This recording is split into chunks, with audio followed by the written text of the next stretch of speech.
This is not a drill, people. This is not a drill.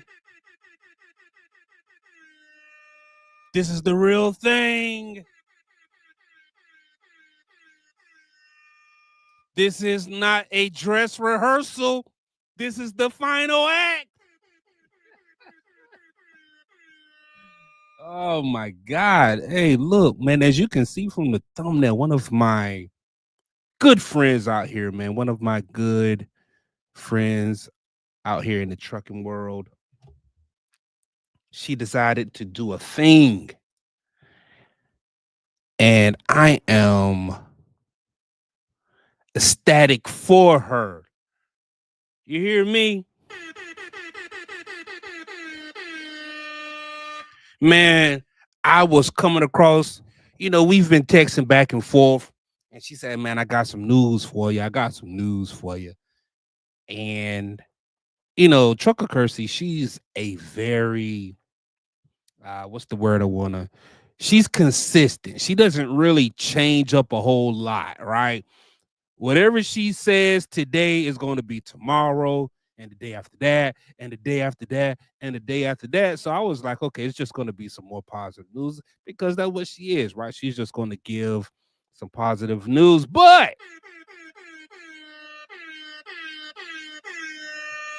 she dropped a bombshell. And I was like, damn. How was she able to do that? Okay. Because what I want to do is really get her on camera, man, so we can talk about this thing.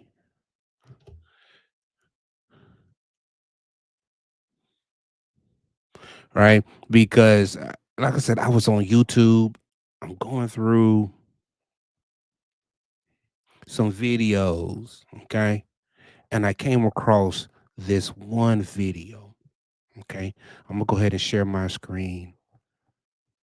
And it almost blew my mind. It almost blew my socks off. And I was like,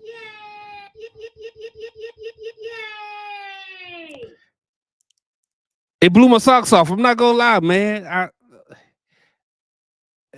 Let's just go to the video, man, because I'm like, hold up. Ain't no way she did that. Like I said, this is my good buddy. But if you watch my channel the last year and a half, I haven't really been recruiting. And you know what? That's right. She hasn't been. And I haven't been training. And I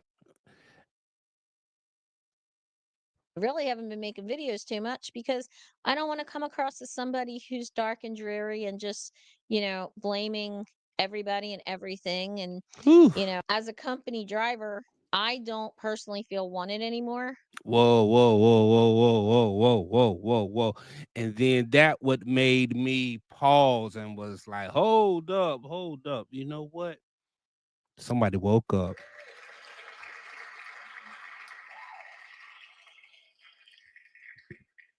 Somebody woke up from the nonsense, man, because let's be serious about it. Let's be real about it, okay? Let's be real about it.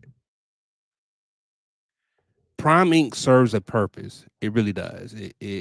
It's one of those companies where if you need to get your CDL, you can get your CDL. If you need to learn how to drive a truck or maneuver a truck, you'll get your CDL there.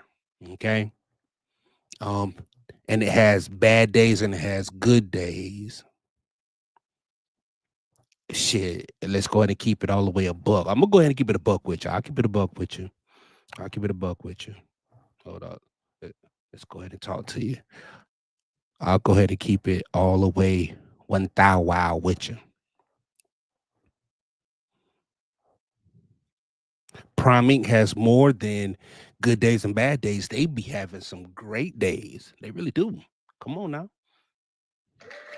They do. Prime Inc.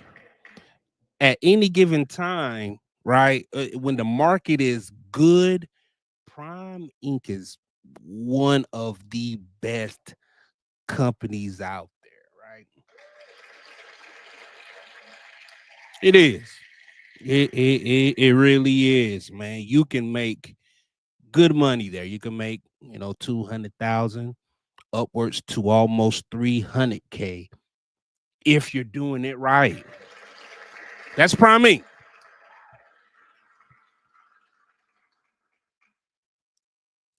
No, no, for real. No, no, no. Prime Inc. is great. Prime Inc. is great. But Lord, when it's bad, it is downright ugly over there, man. I'm telling you, man, it is ugly. It is boo hoos over there, man. And then you'll be in this state of you're living in the high off of what happened last year, 2 years ago, when really you have been in a 6 month slump.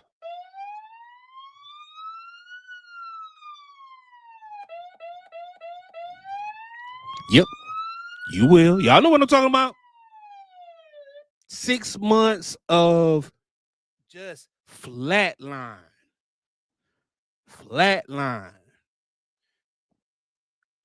Once upon a time, you could probably have maybe a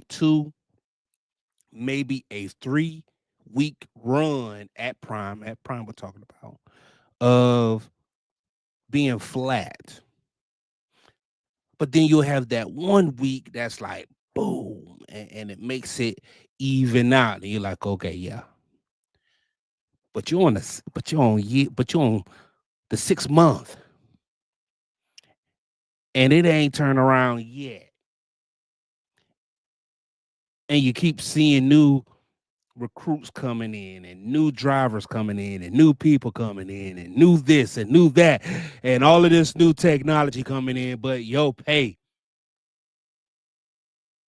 is staying the same. Mm-mm. Mm-mm. No way. No how. That ain't right.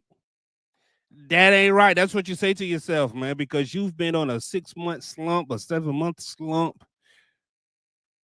You're out there 7 days a week, 8 days a week, 40 days out of the month. You ain't been home in 2, 3 months, man. And they keep saying, just bear with us, man. Just keep working with us, man. It's the market. Just keep bearing with us. It's the market. Things coming around. It's Donald Trump. They gonna blame it on Donald Trump. They blamed it on Donald Trump. Donald Trump and his policies. He did it. He's the reason why, But you just keep hanging on in there with us, man. We got you. Just keep on hanging in there.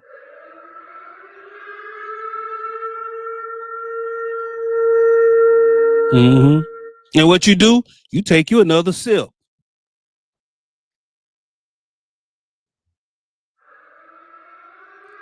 That's what you do. You take another sip.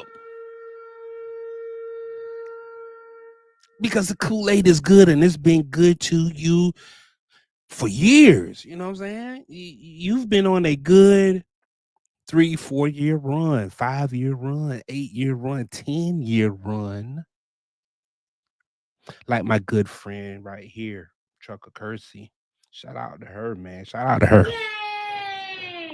Yay! Because she's one of these persons. She's one of the few people that I actually really look at and admire, because whenever I do talk to her, she's usually in good spirit, and that is worth a round of applause. Shout out to you, Trucker Kearsey. No, man, we can do better than that.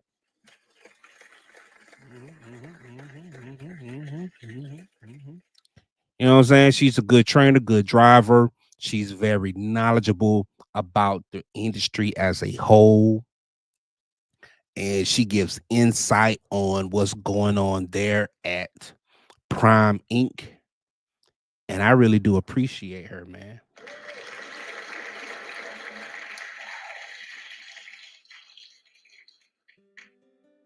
You know what I'm saying? Let's go ahead and give her another round of applause.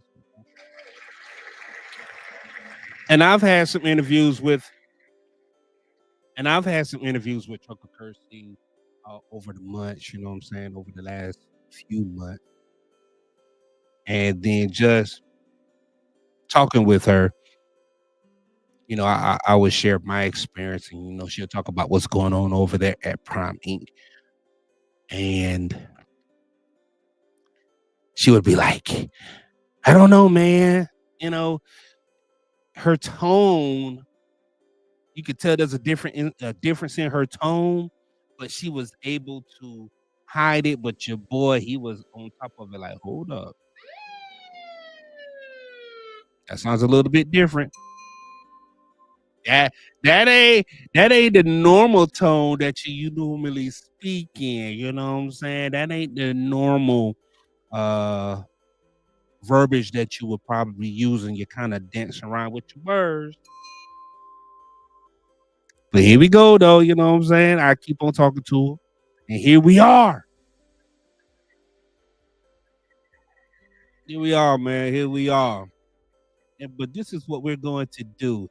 Hey, I see you. I see you in the background, looking good. Thank you. Thank you. Thank you. Thank you. Thank you.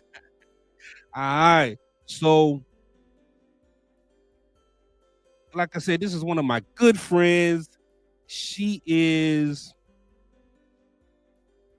a good friend. She's actually a mentor of mine from a distance, from afar, because I be paying attention to what you be doing. You know what I'm saying? How you move out there, it really kind of predicates how I move as well. But watching you on this video, I'm like, uh-oh, all things are off, man. What's going on over there, Prime? What's going on over there, man? You gonna have to damn say something, man.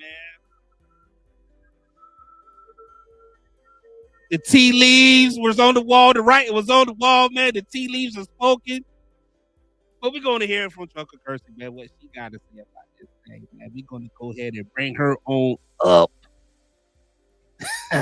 Let's see where we at, man. We're going to bring you on up here, man. Add you to the stage. There you go. Hi. Hey, there we go. There we go. Round of applause. Sorry I'm late. I thought you were going to send me a text on the phone. You know what? I tried to send the text messages, but it said not delivered. Oh. You picked up right on time. You're a professional at this. Well, if that were true, I could get my audio to work. You're fantastic. You're fantastic. Go ahead and give yourself an introduction. I try my best to go ahead and introduce you, but you go ahead and say who you are. Or what you I'm just an ordinary truck driver that just wants to go out, make my money, be left alone, and do my job. That's who I am. You know. Hey, for sure. You know. For sure. Quick question. Mm-hmm. You know, I was, like I said, I was scrolling through the video. I wonder if I can go ahead and put this back on the screen, man. I was scrolling through the video right here. Okay. Yeah. And what made you when can we review it together? Can we do that? Mm-hmm. Can we do that? Let's go ahead and watch you in real time. I really haven't been happy for over a year. Woo. And I was hoping that it was going to be like growing pains of people who, were just newly placed in high up positions. Because I don't know what Prime's going to do from 1 week to the next. Woo. Hey, I like it when you come out swinging like that. Well, I'm a very honest person. Yep. And I'm also a very emotional person, so it's really easy to see when I'm upset about something. And my friends make fun of me because they say that's when my Jersey accent comes out. The madder I am. So it's really easy for people who know me to know what's going on with me. Right. But I don't want to sit here and bash Prime. I don't want to feel bitter. No, it definitely won't be a bash Prime session. We're going to just highlight what it is and how you got to the decision where you are now. That's what it is. Because Prime is a great company, like I said, great company. Let's put a review. Hi, guys, and welcome to Trucking Along with Kearsey. That's me, your positive voice in trucking. And it's been a little while, and I have some major news, and it's not clickbait. I have left Prime Inc. I turned in my truck today. It's been almost 10 years. I had originally intended on staying at Prime my entire trucking career. I moved to Springfield a few years ago. All right. So whenever you got to the point to where you wanted to turn your truck in, go ahead and talk to me. What did it to make you say, you know what, I'm gonna turn my truck in? Well, one thing that you'll see in every single safety meeting every week is build that relationship with your fleet manager. And I had my fleet manager for 8 years. We had a great relationship, and then they took him away. They forced a bunch of the company fleet managers to go to the lease side, and our fleet managers are different. There are company fleet managers and lease fleet managers. So that was part of the start of it. And I went to one of the really higher up managers, and I said to him, I can't believe you just got up on the stage while you're ripping our fleet managers away. Some drivers had like 3 fleet managers in a matter of 2 weeks. They get a call from one guy and say, hey, I'm your new fleet manager, and this is my name, and I hope to work with you. And then a couple days later, boom. Guess what? Now they got somebody else. So there was upheaval. And then when I kind of complained about it, one of the upper managers said to me, well, all the fleet managers are good. You'll just get a different one. Well, if they're all good, why are you up there promoting that we have to have a relationship then? Come on. Speak on it. So that was one thing. And then the issue with the training, I was really good as an instructor. I was really good as a team trainer. Absolutely.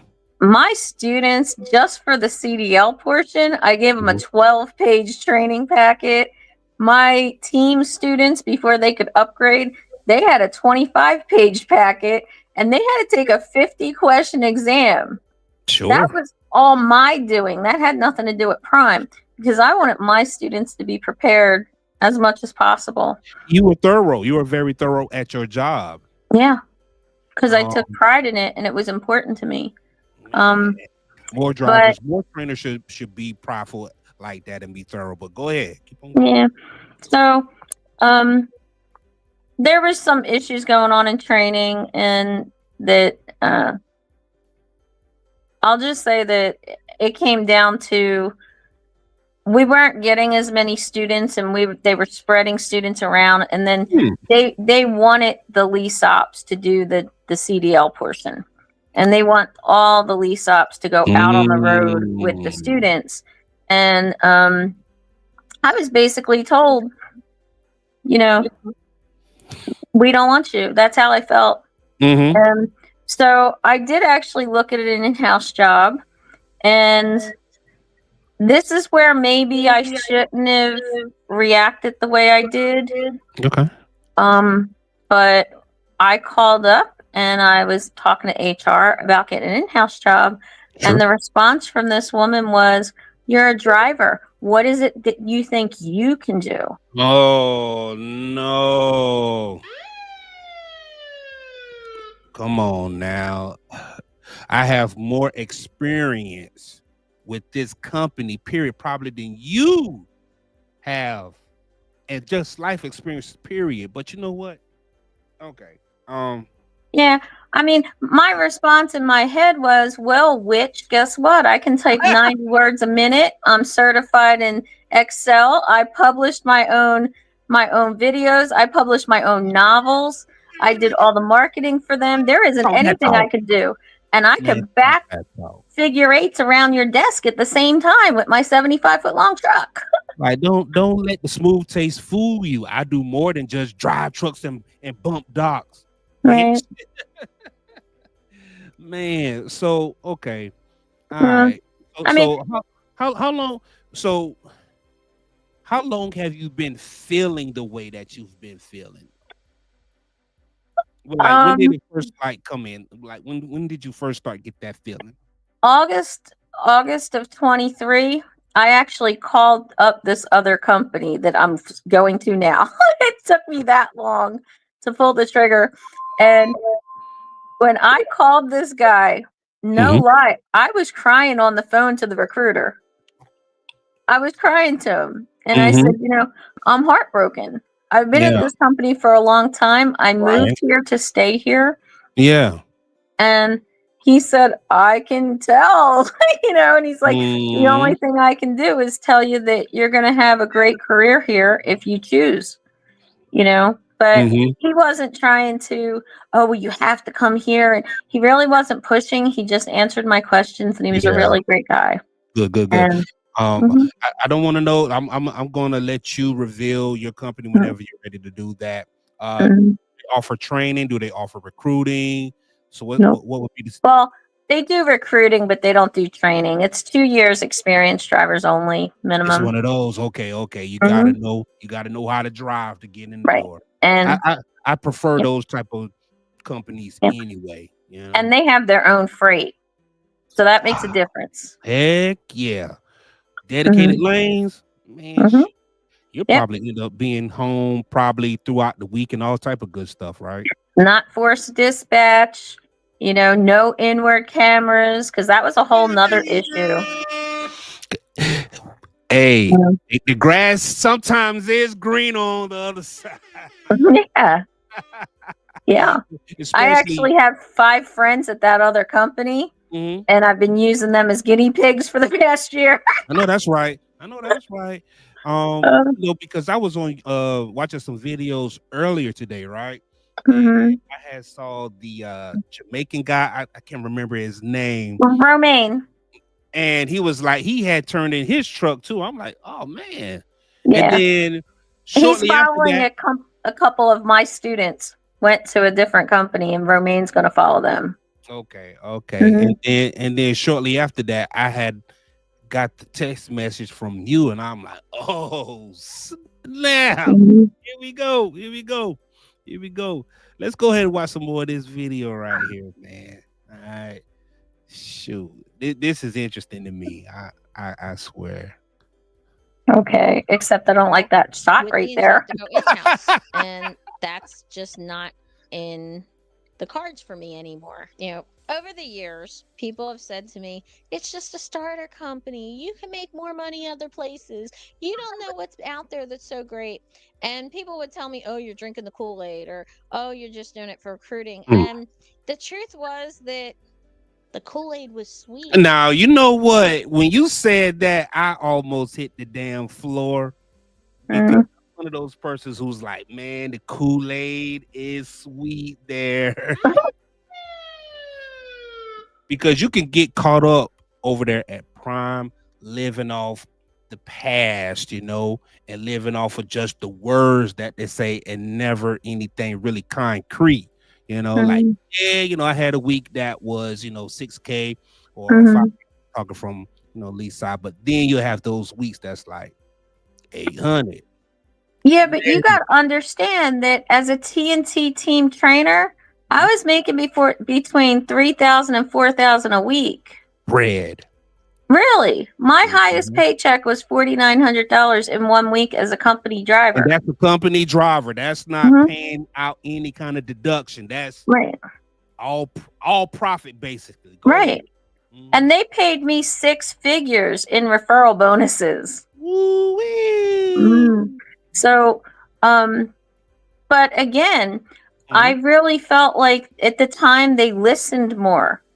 Mm. I was on the driver advisory board. So every couple months, every 3 months, we would go in. There would be like 25 of us drivers. Mhm. we go in, we'd sit down with all the management, and we would Yeah. tell them this isn't working. And most of the time, we got what we wanted. Mm. There were some things that they were always going to say no to. Sure. You know, there's legal issues and stuff that drivers may not understand, but for the most part, I felt heard, and I felt as though they compromised as much as they could. They didn't have to compromise at all, you know. Right. And now, you know, I went through a stage where I was heartbroken. I was heartbroken about the cameras, and not for the reason that the people think. But Okay, so in your head, before you make that point, so what do you think the people were thinking about the cameras? Was it like personal space, invasion of privacy? right, that's what most people were concerned about. But Okay. what I was concerned about was Mm-hmm. 10 months prior, the safety director stood on the stage and Man. told us, we are not getting video recording cameras. They're going to be sensors. It's going to be AI, and it's only going to know if you have the phone in your hand or the seatbelt. He said it was not going to be capturing video. I believed him. I had no reason not to believe him because Prime had never really lied to me before, especially not something this big. And that's where I lost respect for them. Okay. He said that. He definitely said that. I saw I the have a video of it. Yeah. I have it on video. Yeah. And I got on my channel and I said, everybody has to calm down because here it is. He said it in a video. They're not putting video cameras in here. And 2 weeks later, and I didn't know this until much later, but 2 weeks later, he was already installing those cameras and testing them with 100 people. Man. So then when all this came out, you know, he called me up because he didn't like a video I did. And this is the head of the safety department. Sure. And without going into specifics, he kind of accused me of like jumping on a bandwagon. And I was offended because I was like, excuse me, I'm not a follower. I'm a leader. Right. Don't accuse me. Right. I'm the truth. You know, and we were on the phone for 2 whole hours. And I told him, I said, you know, I'm heartbroken. I'm not mad. He thought I was mad. And I'm like, I'm not mad. I'm heartbroken. And I'm heartbroken because I feel like you damaged Prime's credibility so much that I don't know if you're going to be able to get it back. And so when they brought the cameras out and they did the video, I found it insulting when they did the big announcement because instead of them doing a video that demonstrated the cameras and told us exactly what they do and how they work, they didn't do that. They did a sales pitch video to try to talk us into thinking these were good. Okay. If you go back on, I did videos showing exactly the install of the camera, what happens when I'm driving down the road, how it's talking to you. Yeah. There's a comment on my video where it says, it's been 6 months since the announcement of this camera, and I got more information from this video and from your channel on these cameras than I did for the company I work for. Wow. It's on there if you go look for it. Wow. And that, when I read that, I was like, wow. Like, they should have made me director of communications or something. And that sounds arrogant, but, you know, I'm very good with that type of thing. You know, I'm very good with network building. So, and you know what, especially a driver or just an ambassador of your caliber, right? If you request to, okay, I'm ready to make the transition from the field to the office to help try to clean some stuff up, to help with driver relation, I believe Prime Inc. should have honored that, though. Well, I'm going to be honest. Let's be totally transparent here. You know, I transparency. called somebody in HR. I don't know if she actually knew who I was. Mm, And, but what I felt was, mhm. I'm not sure if it was disdain or what, but it was just this aura of you're a driver, you're not wanted. That's what I took from that one person. Now, Yeah. had I gone up to upper management, I know Mhm. I would have gotten a job in house. They would have given me the Mm, job. I'm sure somebody would have given me a, yeah. they would have found something. But the fact was that if that's how in-house people were now looking at drivers, I don't want to be there. Damn. I don't want to be there. I don't Damn. want, I don't, yeah. Go ahead. Go ahead. Go ahead. Go ahead. You got it. You got it. Shit. It was really steep. I'm trying to Made me behave. a lot of money. A lot of money. Okay. I've never hidden the fact that I made a lot of money from the recruiting, Mhm. but I believed in what I was doing. Prime sort of put me in a little bit of a position where I could help people. And I love that. It was awesome. I could help people. I could help students. I could help drivers that were new. What I you're was kind of able, speaking on if right there now, was, right?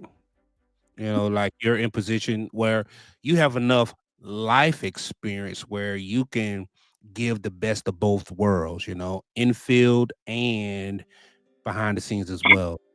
Yeah, but what I was saying there though was that Prime gave us the access to the management to be Mm, able to get things fixed. yeah. And it was unlike other places that I worked. Yeah. Whereas before, managers would just shake their head and go, "Uh huh, I hear you, I feel you," and then walk away and nothing was done. Hmm. Whereas one person that I wound up dealing with was he was a driver, a company Hmm. driver, that his truck broke down. Hmm. His his fleet manager did not pay him for the breakdown pay or the hotel bill or the Hmm. Uber that they're supposed to. Well, when I brought that to the attention to the higher up, that driver was reimbursed. He had been driving here for like 4 or 5 years. This was not a brand new driver. He was just somebody that was not as outspoken as I am, you I know? got you. And when it was brought to the attention of the higher up, guess what? It got fixed. Hmm. So it was those type of situations. I'm not talking major issues, but to that particular driver, not getting paid for 3 or 4 days of breakdown pay and having to pay the hotel bill was a major issue. Do you think there's a major disconnect between drivers and management or upper management at Prime Inc? There is now. And Okay. the communication is bad. I say that later in the video. Okay. Let's put it this way. I found out that Robert Lowe was stepping down Hmm. from a driver from another company Mm. like 6, 7 months before it happened, before Right. I knew about it. Let's put Right. it that way. Right. And Yeah. I'm like, why the heck did I have to find that out from a From somebody on the driver from outside. another company? Yeah. Yeah. Okay. Yeah. It's just like, I don't know if you know, Trans Am is now on our power only, on Yep. Prime's power only section. Yeah.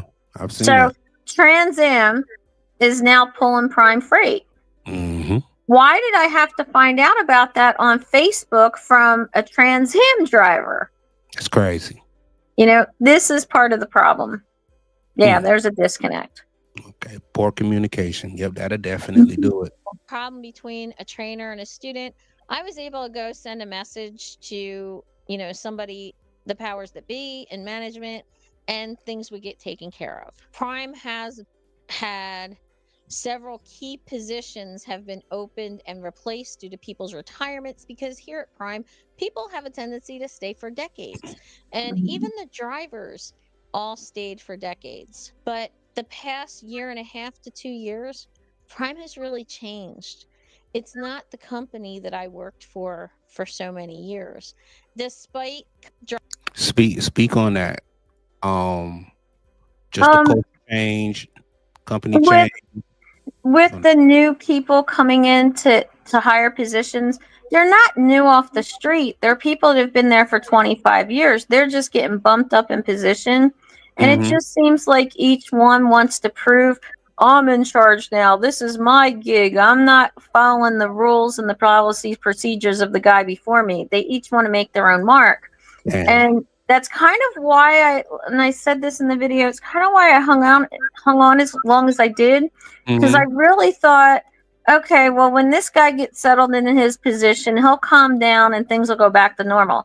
And then Mm-hmm. before you know it, the next guy retired. Mm. You're dealing with a different department that's now going through that. And then the Mm-hmm. next one retired. And it's like, okay, this is just never going to be ending because Prime is 50 years old and the upper management, they're all older, you know? So it's just the way it is. And, Gotcha. and I should Right. say, too, anybody Right. going into Prime right now, they Mm-hmm. may think it's a great company and everything's wonderful because that's all they're going to know. Mm. I knew a different Prime. If you go into something and that's what you don't know any differently. But That's a fact. one of my friends said to me, you know, people used to say to me, well, it's a mega carrier. Mega carriers suck. And Prime never acted like a mega carrier. And I have a Mm-hmm. friend that he's been driving for 15 years and his wife's been Mm-hmm. driving for 5. Mm-hmm. And, you know, they've been at Prime for 5.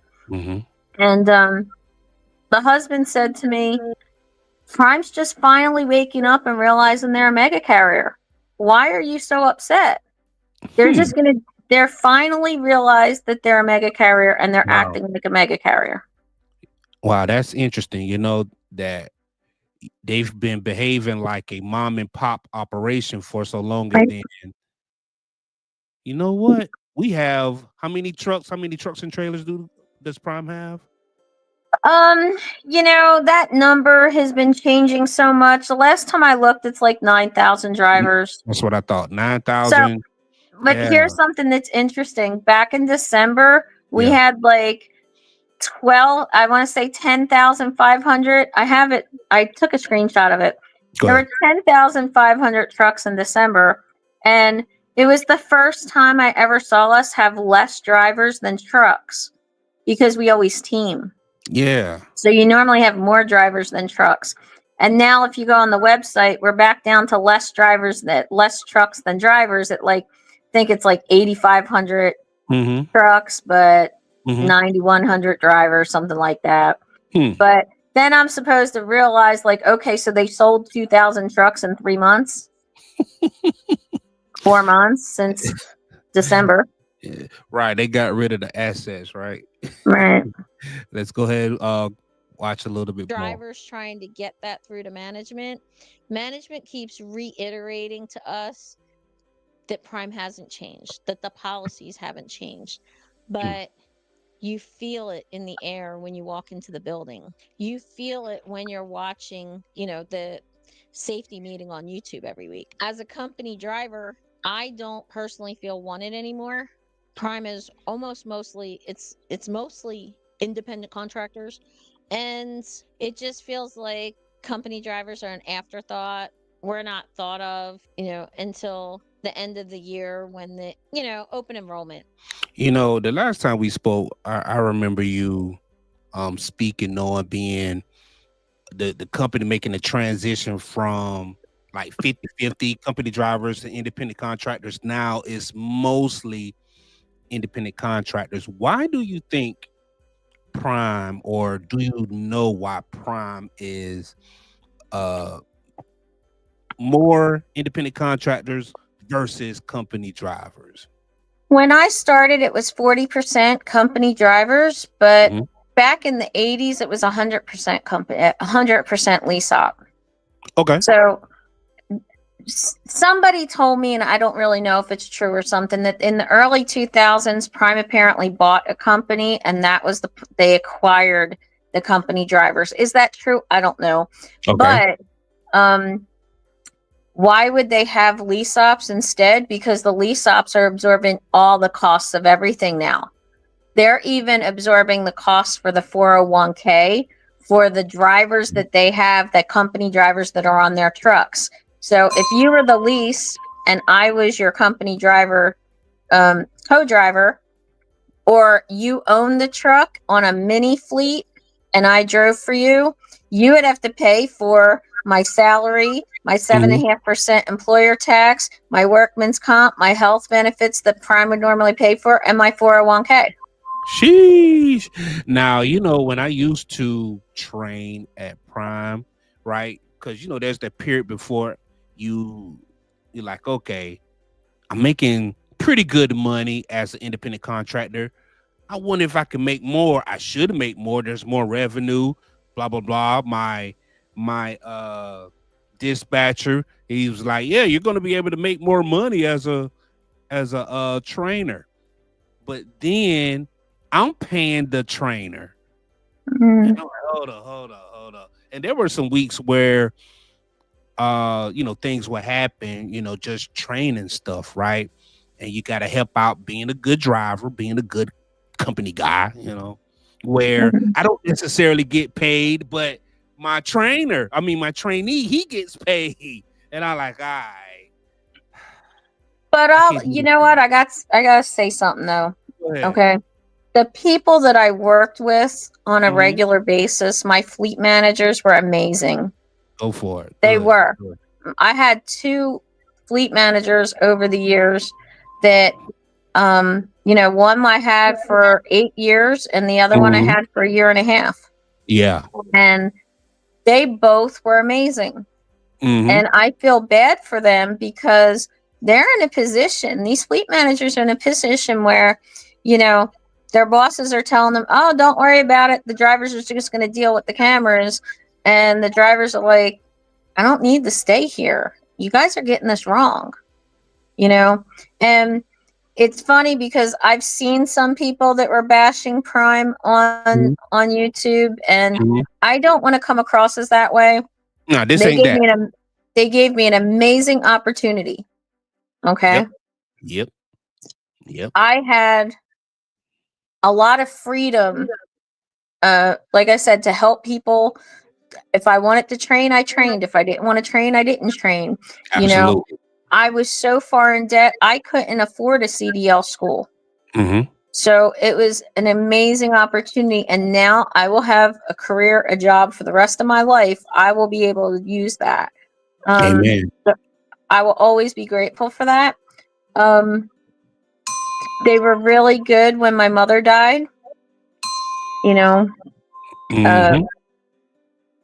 when my mother was sick, Hmm. the vice president of sales that you see get up at the end of the safety meetings, he Yeah. actually had one of the operations manager call me and say, we're going to offer you any job that you need so that you could be home with your mother more. You just need to tell us what you need. And I didn't take them up on it Hmm. because I was waiting for things to progress to get worse. And then mom just got up and just died one day. She didn't even get to that point where I needed to come off the road or I need to be home more. So I'm thankful for that. And I was impressed that, somebody that's the vice president of a company that has, you know, Hmm. 8,000 drivers, 9,000 drivers, and they have like another 3,000 employees or something across the country. I was impressed that I got that.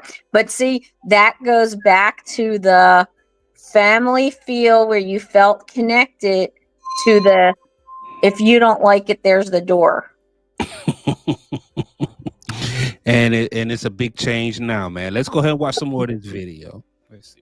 Thank you. And it just, this year was the first year at the Christmas party where tables of experienced drivers sat around, people that have been here for 10, 15, 20 years, sat around eating the steak and the crab legs and the lobster at Prime Throne Christmas party. And the main point of discussion was, what company are you going to go to next? What? All right. Speak. What? Speak on that. Serious. You know, usually when I go to one of our Christmas parties, I'd walk in and there'd be, 600 people there. Hmm. And I would know half the building. I'd know half of those people. Yeah.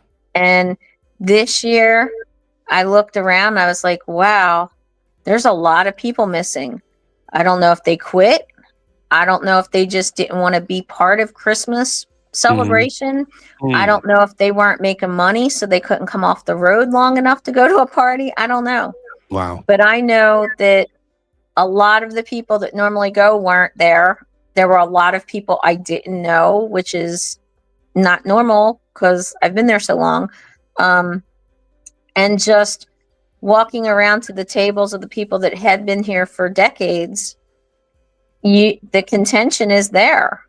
You know, people are there and they don't feel welcome. I guess is what it is. It's kind of, it's sad. It's heartbreaking. But yeah, we were all talking about, oh, I'm going to go to Walmart and this one's going to go here and this one's going to go to a local company, and you know, it was sad. All right, let's go on. I used to come home when I was on the backing pad. I would come home at night. I would say, wow, this is the best job in the world. Mm, I have the best job. man. I get to help people. I get to fix problems. I get to help people get their CDLs, and, you know, they get to bail themselves out of debt like what happened with me. But it was also a lot of freedom. You know what? And I'm gonna tell you what some of these employers, what they fail to realize, when you have an employee that actually loves what they're doing, you have a valuable asset, man. And just to allow that person just to leave, that how does that make you feel, man? Talk to me. Well, again, I feel bad for the fleet manager. The fleet manager really wanted me to stay because he was going to Yeah. lose a driver, you know? And I'm a dispatch me and forget me kind of driver. I'm the kind of driver that he knows that I'm not going to have a rollover. God Don't have to worry. forbid. Don't have to But worry about you. you know, he didn't have to worry about me putting the temperature settings on that, you know. Recently, a bunch of loads were lost, not from accidents, but just dumb stuff that drivers did, Wow. you know. So, you know, I always made sure I covered his butt and covered my butt, and we really were a team. And I Yeah. was like that with my other fleet manager. We really were a team. Do I even know? Okay, I'm almost thinking that it's part of their arrogance, maybe. Speak on it. Because if you watch the head of the safety, Dennis Davis, okay, about the cameras, he said that if anybody left, he was going to have Prime call them every 30 days, every 60 days, every 90 days, because the grass isn't always greener. Okay. You know, and in a recent YouTube video they did, they said something to the effect of, well, you know, if you leave and then you come back, you have to start all over again. You know, when you leave from one company, you go to the next company, you have to prove yourself all over again. If I come back to Prime, they're not going to start me at the high cent per mile that I'm at now. They're going to start me down at the bottom at 51.5 cents a mile or something. So, you know, they said it almost like they were trying to intimidate you from leaving. And maybe that's just the way I took it. And my jersey was coming out like, who the heck you think you're talking to? Like, I don't have to go anywhere. I could go wherever I want. And you know, but I will say this, being with one company for so long, do you know that my background check came out within an hour, 2 hours tops? Okay. Like, as soon as I put in my application and I got off the phone with the recruiter, I was already getting messages on my phone saying he was pulling my PSP and, you know, he pulled my Jersey license because that was still within 5 years. And so I was seeing all this activity, and I think it was within maybe an hour and a half, 2 hours. He called me up and said, all right, when do you want to your congratulations? We want you. Nice. You know, and I've seen YouTube videos of other drivers who they bounced from company to company to company, and they were getting turned down by some companies, and they were talking about the struggle of finding a job. So, you know, again, by my not bouncing and by my mate not having a reaction. I think if I would have had a emotional gut reaction, like when everything went down with the cameras last year, I might have put myself in a bad spot. Mm-hmm. Even in this video, again, I didn't want to come out like I was bashing Prime. I didn't want it to seem like I was attacking them. I'm always Yeah. going to be grateful. It's just not the place for me anymore. Yeah. Hey, Mhm. good stuff. We're going to go ahead. A round of applause for Midlife Trucker. Has a question that did any of the higher ups make an attempt to persuade you from leaving?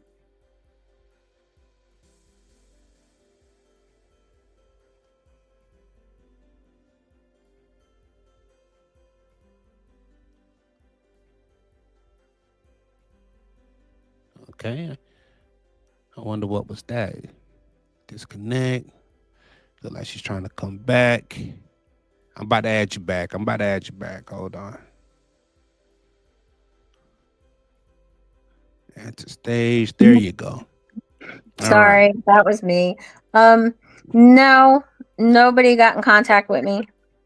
Okay. I don't even know if the higher ups know that I was leaving. I gave my 2-week notice like I was supposed to my dispatcher. Gotcha. Kept it professional on your end. That's all you I can do. did, absolutely. That's all you could do. All right. That we had at Prime. And that's, I used to get people that would say to me, well, you're micromanaged. And I didn't feel micromanaged because my thing was just drive well. Critical events was speeding, which the only way you can speed in a Prime truck is go downhill too fast.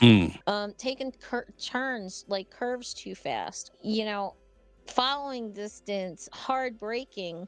If you're a good driver, you don't get those types of situations. So even that didn't feel micromanaged. But now, to me, it seems like instead of putting more emphasis on training, they are putting more emphasis on reactions. And I think they've always been a reactionary company. All right. So you're gonna have to kind of break that down for me. Instead of focusing on training, focusing on reactions. Like, talk to me. Well, if you watch the YouTube safety meetings, Yeah. when I started, the safety meetings would be showing you instances of, say, a leaky hub seal or a cracked, whatever, cracked arm, cracked leaf spring, whatever. It was to teach you what to look for to prevent future instances. Now, I think if they concentrated on training better, because the safety meetings now are just an infomercial. It's all lease, buy our truck, buy the CPAP, train, recruit. That's what it is. Like every single week, I stopped watching the safety videos because I knew what they were going to say. Like on April 28th, the operations manager got up there and said, well, a lease op, solo lease op, after expenses, the average take home before taxes with no workman's comp, health insurance, or anything else, 401k, was $1,300 a week. And they want to encourage people to train, saying that they would get $2,300 a week if they do team training. But they're not in. What I think is that, okay, how are they going to get an experienced driver like me to train? Okay. It's going to take money. You're going to have to make it. You know what? I say that, but it's not even about money, because there were plenty of times that I made less than I would have solo because the student wasn't so good. The student couldn't run the team miles, and I got paid half of what I would have if we hit a certain kind of miles.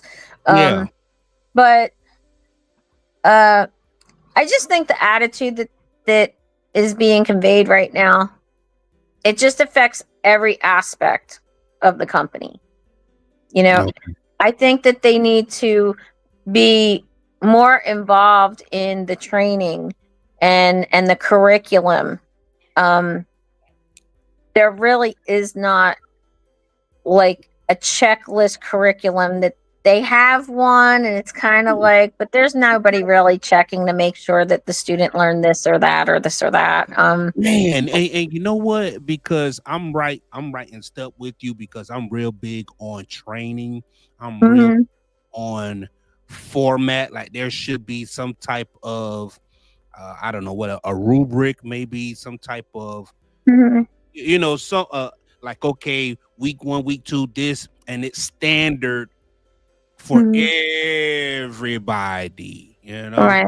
Um, And when I came in, they tried that. And what they mhm, did was there was this 3 ring binder, and there was a list of things that you would, both the student and the trainer would sign off saying, okay, at 10,000 miles, I know how to do this, this, and this. But when you have 2 strangers on a truck, you know, that trainer's in control, and that newbie is terrified of losing the job, sure, might have been like me, where had no money, right, is afraid they're going to get fired, has no other opportunities available at the moment. And so they're going to sign anything. They're going to say anything that they learned anything. yeah, Um, but even classes, like when I first started, they did a lot of in-person classes.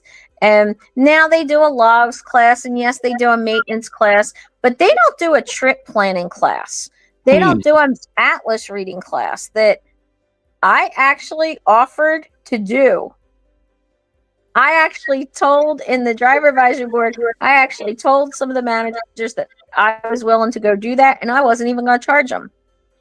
I hmm. wanted to do a mentor program. When I suggested a mentor program, the response from one of the training managers that's now retired was, well, don't you stay in contact with your students? And I'm like, yeah, I do. I'm worried about everybody else's students, and you should thank me for being worried about those students. Mhm. You you know, know, like I'm hearing that you saw opportunities there for Prime to improve. You saw some Mhm. opportunities, but they haven't really jumped on those opportunities, and that can make a person feel is it neglected? Overlooked, Unheard, unheard. unheard. Um, I even offered to do like a women's mentoring class type of thing, Come more on like a now. meet and greet, right? Hmm. Now, they have one on Facebook. They have a Highway Diamonds, is what they call the women, a Highway Hmm. Diamond support group on Facebook. But there's 1,600 drivers, female drivers at Prime, and there's 600 or 700 that are in that Facebook group. Good That information. Good. means that means you got, 2/3 of your female drivers are not on Facebook, Come not on in now. that group. Come on now. So, how do you reach them? I say later in this video, they could have used all of us social media people and basically given us press releases. I I shouldn't, but Prime, like any trucking company, has a way to disseminate information to us. They can send out a fleet message to every single truck. That's a fact. So why do I have to find out information on YouTube and Facebook? Hmm. You know what, that female mentorship at a campus, you know, Hmm. all three or four, however many campuses y'all have now or they have now. That's a excellent idea. Quick question from Midlife Trucker. He said another question. What will the next book be called? She's the Uh, author. New York yeah. bestseller. No, I didn't hit a New York bestseller, but I did get Amazon bestseller for the thrillers, the suspense thrillers. I was right between Alex Cross and David Baldacci, and I was happy with that. You know that's Um, yeah. Um, I don't know. I don't know. I did say at one point early in my Mhm. career that I was going to have to write a book, but I'd have to wait until I left Prime because there are so many things I could say about things that happen on training trucks and with students. For sure, for sure. We're gonna save that for the book, though. Let's go Okay. ahead and plow on through. How you feeling? Are you good? I'm okay. All right, all right. Company instead of a proactive company. The more you tighten your grip, Tuck, the more star systems will slip through your fingers. They've always been bad at communications. I've said that over the years. But when I felt like I could help with that communication and I could share with other YouTubers and we could put out changes or information that drivers needed, it made me feel good. I felt empowered, if you will. And now I don't feel that way anymore. And part of it is I don't know what Prime's going to do from one week to the next. People will call me up and say, well, will Prime do this? Will Prime do that? I don't know. Last summer, somebody was about to upgrade flatbed and he was told he couldn't upgrade to go solo. He had to go teaming, and he wasn't told that before he came in. Mm. And when he told that to me, I went and found out from the flatbed fleet managers at the time that they were going to enforce teaming after a certain date. But it wasn't communicated properly. So students were like about to upgrade and they were all up in arms. They didn't know what was. All right, so I want you to kind of rock with me a little bit, right? With the autonomous trucks coming, right? Because the driverless trucks are being introduced. I do think like the only way to really keep humans in the truck is to team drive to combat the autonomous trucks. Do you think that Prime Inc. kind of foresee what's going on, and they're like, okay, if we can keep two bodies in the truck, that truck is always moving, versus that autonomous truck, we can kind of justify keeping humans in the truck versus making a complete switch over to autonomous trucks. Like, what's your thoughts on that? My personal opinion is they're not thinking that far ahead. My personal opinion, and this is my opinion, so disclaimer, my opinion.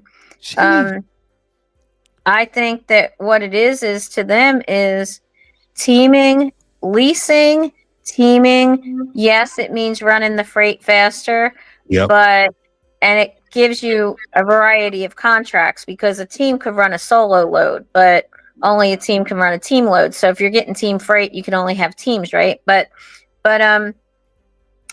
I think it's more about transferring the costs of the operation onto the lease op.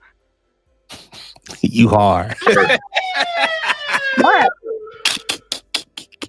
Hey, I'm rocking with you. I'm rocking with you. If you say that they're not quite there where I'm at, like thinking with that, so be it. Let's go ahead. We got another question. It says, how much I'm assuming Prime Inc. they charge you for turning in the truck?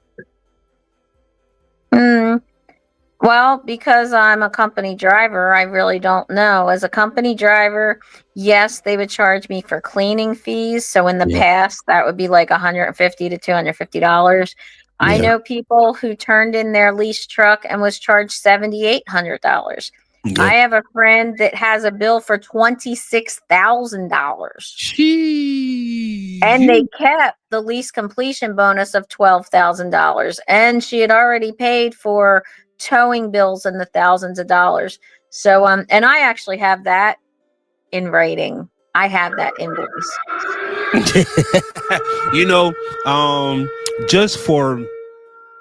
Just for me to answer that question, I know that whatever I had into my maintenance account when I turned my truck in, they took all of that. So yeah. I hope that answers anybody's question. So let's check out a little bit more of this video.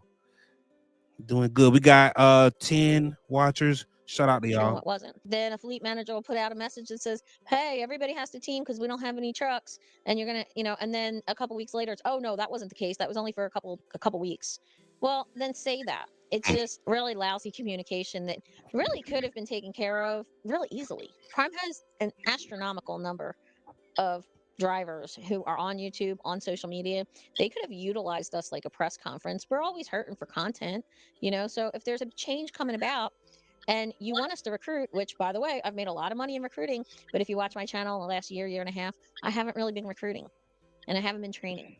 And I really haven't been making videos too much because I don't want to come across as somebody who's dark and dreary and just, blaming everybody and everything. This And, ain't that. I had something that I was looking into medically. I was going to get an operation. And so it kind of was up in the air while I got insurance approval and all that stuff. And then it turned out that I'm not getting the operation anymore. So Was that anything to do with Prime though? The not getting approved for the operation? No, Okay. but but what happened was if I changed companies and I wanted to go out on family medical leave as a company driver, I'd have to go a whole year before going to get that Mm, surgery and being legally required to keep my job, like having the legal protections for my job. okay. Build it back up. Gotcha. so it was like if I would have had that settled last year, probably would have left a lot sooner. Prime has some real issues right now. Mm, If you have a million-mile driver like me, who is one of the rah-rah cheerleaders, and I was a rah-rah cheerleader for good reasons, and I'm going to leave for good reasons. I will be going to a company that requires 2 years experience, so it's no longer training. It's 70-mile-per-hour trucks. The cents per mile, I, being somebody that's been here for 10 years, I am at a really high cent per mile compared to a lot of new people. So, I will be taking a cent per mile pay cut. However, I'll get free health insurance. And they also pay door to door miles rather than zip code to zip code, because that's another issue that's been going on at Prime. It seems like we're driving further and further and getting paid for less miles. mm. Now, when I first started, it used to seem like it was about an 8% difference. Now it seems it's more like a 10% difference. And it's just like when you add all that up, it's like, come on. All right. So this new company, how did you come across it? Like how did it come about? I had a friend that left Prime about 3 years ago, Mm-hmm. and he was a lease at Prime, and he and I used to argue all the time because I would tell him, if you looked at your settlement, you would see that you're actually making the same amount of money as I am, but I'm getting better benefits. You're not getting any. And he didn't believe me. He just kept saying, oh, that's the way you see it. Well, he wound up going to this company. He got the free health care. His family was covered for health care for the first time in 10 years. And he was just bragging about this company. Then get this. Come on. Another one of my friends wound up having to leave their company. And so I suggested my friend go follow my first friend. So Sure. he's been there for 2 years already. Okay. So then this past year, when things were happening with different people, and I'm not talking all Prime drivers, I'm just talking people that I knew, um, one came out of, he had been in trucking and he went back to the oil fields where he worked on the oil rigs, and then he came back into trucking, so he was gone a year. And I said, you know what, go to this company, go there.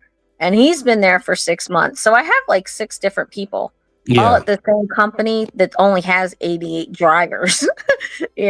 So that's a Okay. pretty good percentage of It my is. intel, right? Absolutely. Of Absolutely. my intel. So um Okay. but we'll see what happens. I haven't gotten there yet.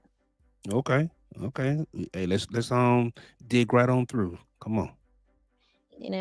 And about the cameras, I was really outspoken about the cameras. I didn't like them. I was willing to give them a try because I am not a reactionary kind of person.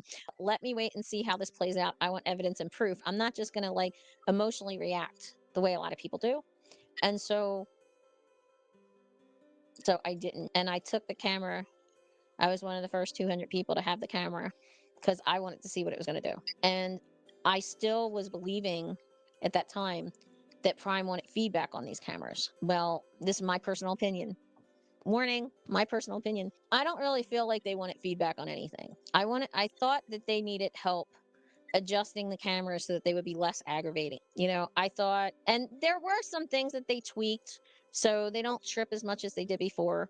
But then somewhere along the line, a driver must have done something wrong, and so now all of a sudden, different infractions, I guess is the word, different infractions were popping up that didn't pop up before. And Man, okay, because I do know that camera being in the real big thing, right? Because I saw another video of a driver where the camera had just came on at night while the truck was off for like during a reset, right? Well, it'll do that if it thinks that something hit the truck. So all that driver has to do is open the truck door or get up and rock or move or something, and the outward camera will activate right away. Now, I don't know. I stopped paying attention to the camera because I was just like, look, if they want to look at me naked in my old body or whatever, let them. What are they going to get? Probably have a heart attack. And it was, I don't know if I should say this, but it's kind of funny. But sometimes you have emergencies on the truck. And it was like 250 miles and there was no place to stop. And I was on the phone with my brother. Oh, man. I pulled over the shoulder of the road and I got my little supplies ready. And my brother's like, you're not going to do that right in front of the camera. I was like, what? They want to see what our life is like? Here, let them see. This is it. And they want a moon, I got you. Oh man, let's go. Okay. And I just felt like, wow, this is like changing so much from week to week. We don't even know. And it wasn't necessarily something that happened to me, but like you'd be on the phone with somebody and then they'd be like, darn, I just got this video that says improper parking in a rest area. So the micromanaging was coming more and more. We've always supposedly. So you've been receiving micromanagement on your end as well? Okay. Hold on one second. So one thing about these cameras is I don't think the cameras really do what Prime thought they were going to do. I think Prime was almost like, I don't want to say bullied, but I think they were like brought in on a sales pitch, like they bought it thinking that it was going to be a certain thing. And I also think that here's an example. Okay. We were told that part of these driver stars to improve your driving would be like, if you see somebody on the shoulder with their hazards on and you got into the left lane, you were supposed to get a driver star that would increase your score. Okay. In a year of me having, not quite a year, but 10 months, I never got one of those. And I purposely was trying to adjust my distance because at first when I complained, hey, you know what? It's not doing this. This was part of I think they want my feedback. And I was saying, hey, there was somebody at such and such time on the shoulder of the road, and they said, oh, well, then you were too far away. You have to be closer okay. So I got closer and then it still wasn't picking it up. So I think they were being told that the camera was going to be doing certain things that it wasn't. Something else that was really interesting. I had 3 different people, 2 of my former students that have 2 to 3 years of driving, and then me, all had the same driver rank, all at the same time on the same day. So if we're ranked on a basis of how many drivers we have, how are we all equal? And what are the odds that I would know all 3 people that are the same? Like I would know the other 2 that were ranked with me. And I have that picture somewhere because we all start putting the pictures on. I know I have a Discord group and, we're posting this. So it's like, look at this. And the date and the time matched up. Yeah. So I think that part of that is part of Prime's problem is their confusion over the camera. I think that the fleet managers are now bogged down with all these videos. They have too much work to do. Anything that you call Prime about and you ask them, it's talk to your fleet manager. Talk to your Yeah. fleet manager. Talk to your fleet manager. Well, now my fleet manager has 125 drivers and he's looking at 50 videos a day. And if he's doing all that, how is he getting me home, making sure my pay is right and getting me a good load? He can't. He absolutely can't. You know, my thoughts on Prime Inc. is Prime Inc. is changing their business model. You know, where it was a trucking company, now it's transitioning into like probably a research facility, a technology company, on top of being a training facility as well. It's no longer a trucking company. You know, I think that Prime, you know, they're making their money just off of research. You know, they're doing research, and so they're getting kickbacks on being a technology company. Well, they're also part of the ATA, which is all mega carriers. Mhm. And interestingly enough, who is getting the same camera that Prime just did? Mhm. Night Swift. So I really Oh. think that they're doing this. It's going to drive up the insurance rates for the little guys, the smaller Mhm. companies, Mhm. and then it's going to put the smaller companies out of business. Um, they're already seem to be reducing the freight so much, Yep. the freight rate so Yep. much that the Yep. smaller Yep. guys are struggling. Yep. Yep. Yeah. That's a fact, though. That's a fact, though. Got a little more. A little more. We almost We were done. always required to call the fleet manager before you picked up a produce or a meat load. And it was basically to tell you to wash the trailer, fuel the reefer, make sure your settings were right, check your bills, basically do your job. And that goes back to where I said better training, and they wouldn't have to do that. And experienced drivers like me, we really rarely ever did. I haven't called him in years. I called the fleet manager for something like that when I had students on the truck because I'd make them do it because I Mm, wanted them to be trained. I needed them to know what to do. right. But then it turned into you get to the customer and you have to send a macro. Then you're getting unloaded and you have to send a macro. Then you had a call and you had to verify your bills. Well, within the last, I don't know, 6 months to a year, all of a sudden it's after you have to scan in the bills before you call. And if you have a claim and there's product left on the Man, I ain't gonna lie. When I was there, it used to seem so redundant. Mhm. So I was like, oh my God. I Well, can't be the only one that feel like this.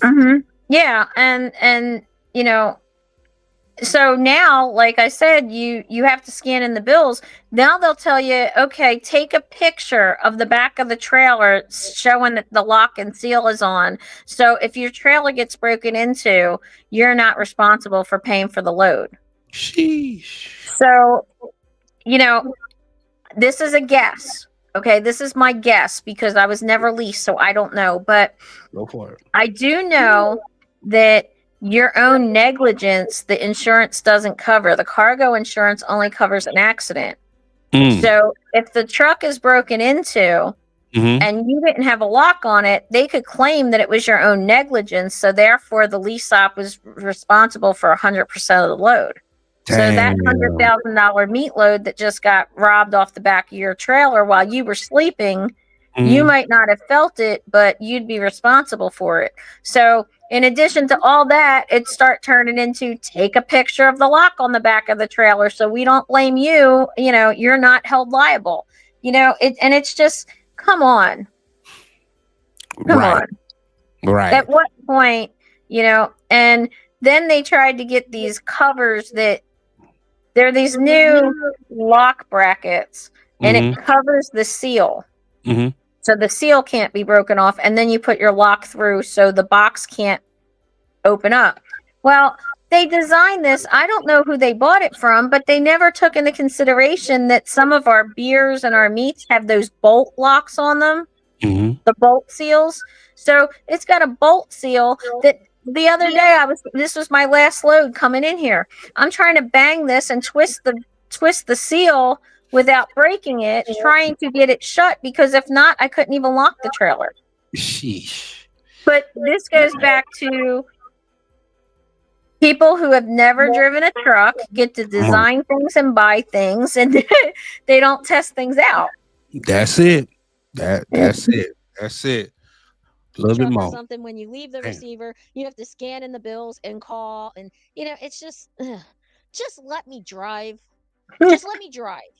So the company I am going to doesn't give you a fuel route, doesn't give you a fuel stop, doesn't, they don't even have a GPS on the truck. They don't have right way gauges. There's no handheld holding. Oh, you going to a real truck driving situation, almost owner operator deal, huh? I am, and hopefully I don't fall flat on my face. But and I did ask them about, can I keep the YouTube channel, because I said, I'll get rid of it. It's not like I really make that much off of YouTube, but the YouTube money was the referrals, and I pay a lot for the editing software and that TubeBuddy stuff, and I like doing that. I like the creative aspect of it, but if I'm going to be at a better job and I'm running my butt off with 3,000 to 3,500 miles a week, I'm not going to have time for all that anyway. Nope. I promise you won't. You'll be too busy running loads and trying to get some rest. Here, it's gonna be, here's your load, go deliver it. Like I said before, I didn't feel micromanaged with certain things up until about probably a year and a half, 2 years ago, because it was just a matter of just be a good driver, just do your job. And now it's like, it seems like everybody has to do steps because certain people ruined it, I guess. I don't know. On top of that, I was flat out told by somebody in management that 85% of the PSDs / CDL students have been trained by company drivers, and that Prime wanted to reverse that and make it 85% of lease ops, aka independent contractors. That's not really a way that's going to make me feel welcome. There's a lot more I could say, but I'm just not going to get into it.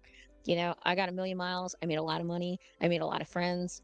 I thought I was going to be here Prime for life, and it's not true anymore. I surrendered the truck today. So if you see me out on the road, though, make sure you stop and say hi and comment down below. Wow. So before we close on out, man, what?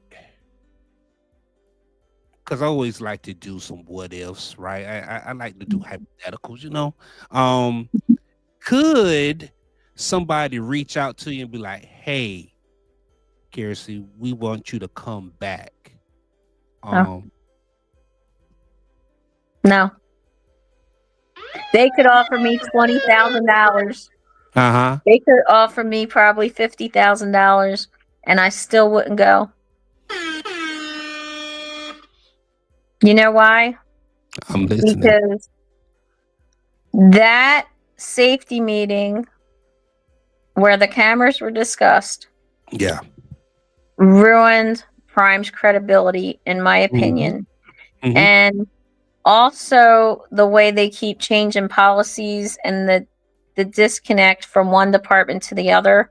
1 week it's the mini fleets can take company drivers off of company fleets. The next week it's no, you have to give 30 days. The next week's no, we're not doing it at all. You have to get drivers from outside of Prime to recruit or to train.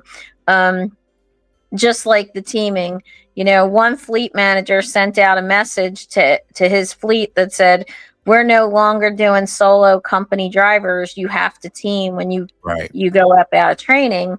So, me as somebody who's recruiting, I'm supposed to be up on the know. How I need to know this stuff. I need to be able to tell new people, when you come in, you're going to be training. And training can actually be enticing to a brand new person because they're afraid to go solo. It would make them feel comfortable to have that second person to be outside spotting them when they're backing up, to help them find on Google Maps while they're getting lost. So it's not always necessarily a bad thing. There are other companies like CRST that used to do strictly teaming. If that's the way you want to go, just be honest about it. But it turned into, there was kind of like a backlash because this one message got spread around. And then, by the end of the week, it turned into, oh, no, that's not what it was about. It was just, we didn't have trucks ready. Well, okay. You didn't have any trucks. Right. In a company where drivers are walking away because of cameras, I'm supposed to believe they didn't have any trucks. Come on Then now.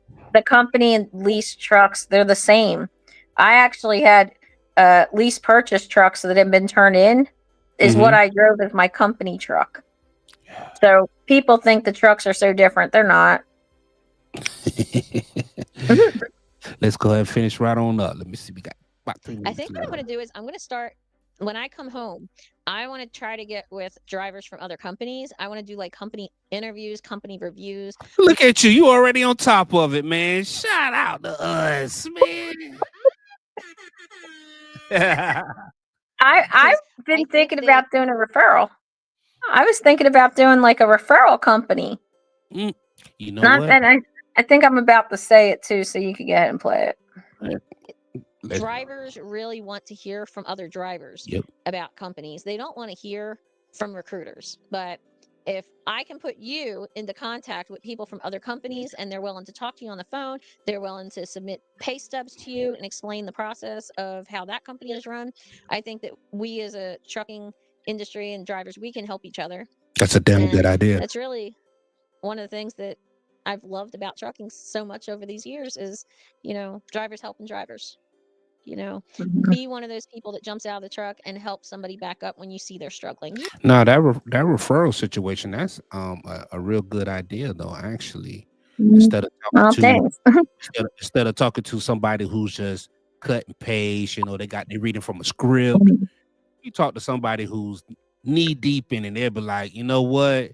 You don't come home when you want to. You got to plan, your home time 3 weeks in advance. So that Well, and one of the reasons why that is an actual good idea is most companies are not going to give you the referral bonus all at one time. They're going to give it to you over time. Even Prime gives it to us over time, right? Usually Mhm. 6 months or a year or whatever. So you get the money because of that person applying, but then you mentor them to keep them there to maximize your potential. Now a company like where I'm going, it's going to be experienced drivers only, Yeah. but I'm still going to have 10 years of experience where somebody else might have two. So I would still may be able to help them with, trip Damn planning right. or finding truck stops or things like that. So, Mhm. I've actually been making a database of my friends and which companies they're at and who I get. So, you know, I'm serious. Like, and I have a database and it says like what the company's requirements are because a lot of companies want 6 months of experience. Mhm. So, but I'm trying to because there are some companies out there that are getting 3,000 miles a week plus. Hell yeah. Yeah, but there are a lot of companies that aren't. Mhm. There are a lot of companies where people are sitting for 3 days and only driving 500 miles total in 3 days. Mm. But I will say this: one thing I've noticed is that people that came into the industry in the past couple years, they haven't run the way we ran back Yeah. in the day. Yeah. Okay, when I They came don't in, know any better, though. Right. They don't know any yeah, better, my very first week out of training, I ran 2,700 miles, which Right. now it's like, but as a brand new driver, that was a lot, you know. So I do have two former students that are at high mile companies and Mhm. they're struggling. They're struggling. Can't keep up. Um, yeah. They didn't really learn time management. In their opinion, 2,500 miles was a good week, Shit. and 2,000 miles was an average week. And now they're expected to run 3,000 to 3,500 miles, and Man, they don't listen. know how. Yeah, Them days where you could get 4,000 miles per week, you know what I'm saying? not in a That, prime truck. We're turtles. But oh Lord. Let's go ahead and finish right on up. We got y'all. They're new. Don't act like you don't know. If you see somebody at the truck stop that they don't have a shower credit and you have extra, give them a shower credit. Welcome to trucking. Let's spread some more good cheer. And like I said, that's why I didn't really want to. I really haven't been happy for over a year, and I was hoping that it was going to be like growing pains of people who were just newly placed in high up positions. Just had to get their stride, get their rhythm going. But to be honest with you, even if that's the case, I don't have time to sit around and wait for that to happen. Now, would I tell people to go to Prime? Probably tell them go there, get your CDL. And if you're not happy, come call me, because I'm probably going to have a list of drivers at other companies that could recommend something that's good for you. Mm. And you're probably going to ask me, well, what will Prime do about my contract? I don't know. Don't know. So I really hope that you guys, like, stick with me. I've had a lot of fun interacting with all of you over the years. And comment down below and tell me what company you're at. And That's are you dope. interested? That's dope. That's dope. That's dope. That's dope. That's dope. Let's go ahead and go on back here, man. Shoot.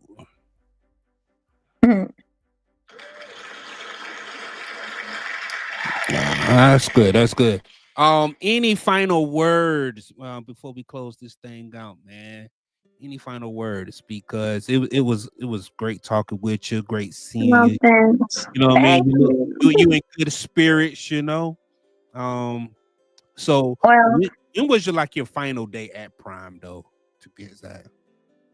I turned the truck in yesterday. Okay, so you had ran all week last week.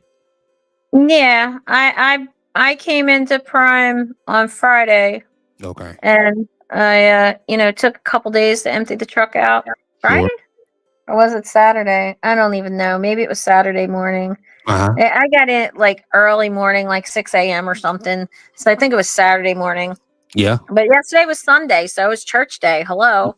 Right. Or I don't know. Today's Tuesday. I don't even know. My days are all confused. But basically, Now yeah, I that's turned it in yesterday. every day is the same. But Oh man. But moving out of a truck, and the longer you're in that truck, the more it's like moving out of an apartment. Man, listen, you'll be surprised how much stuff you can accumulate. Like you could be like, you know what? The last time I moved out of my last truck, I'm going to keep it light this time, and then 2 years later, you like, damn, 3-4 trash bags. Full of stuff, man. So, any advice because this isn't a bashing video for Prime, but any advice to any drivers who's probably even looking to getting into the trucking industry, maybe even looking into Prime? You always have to be flexible.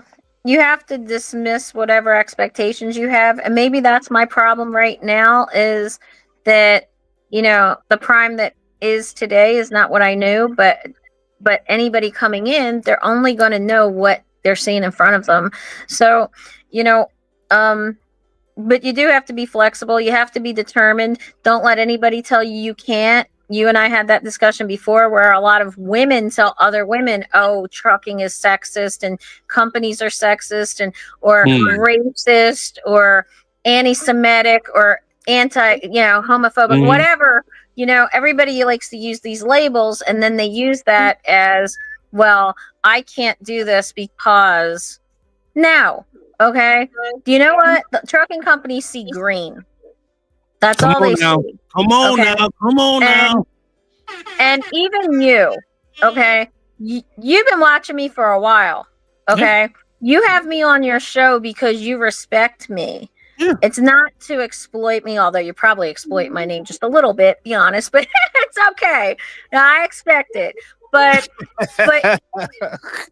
it's okay. But I never saw you say anything about, oh, look at that dumb bitch somewhere, or you never disrespected women. And I once did a video where I went up to different guys and I said, so what do you think about women in trucking?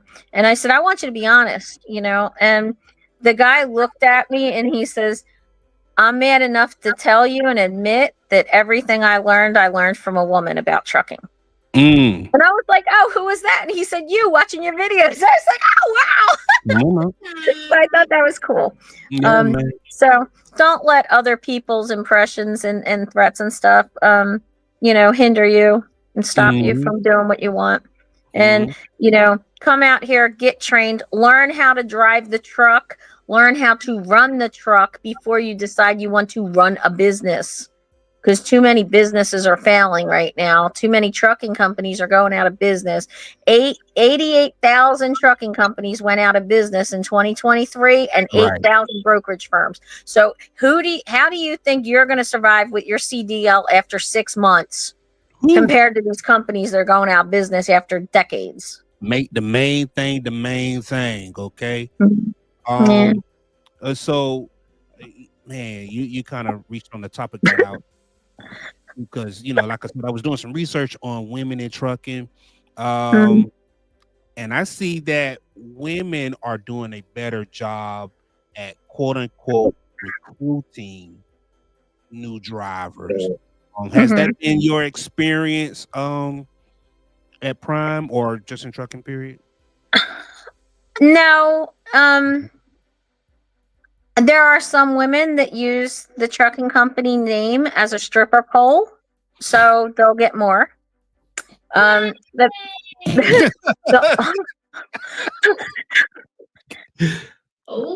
audience, the audience is 96% men. Okay. Now, yes, you can see I'm top heavy, right? But you don't ever see me up on the truck trying to dance around or jiggle or wiggle or something, I don't purposely try to stick it out there. You're going to see that no matter what. I mean, I could put it up like this and try to hide, but No.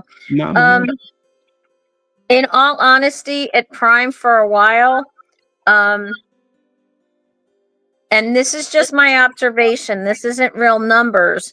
This is just there were demographics. Okay. So if you know Junior Honduras, Junior Honduras got most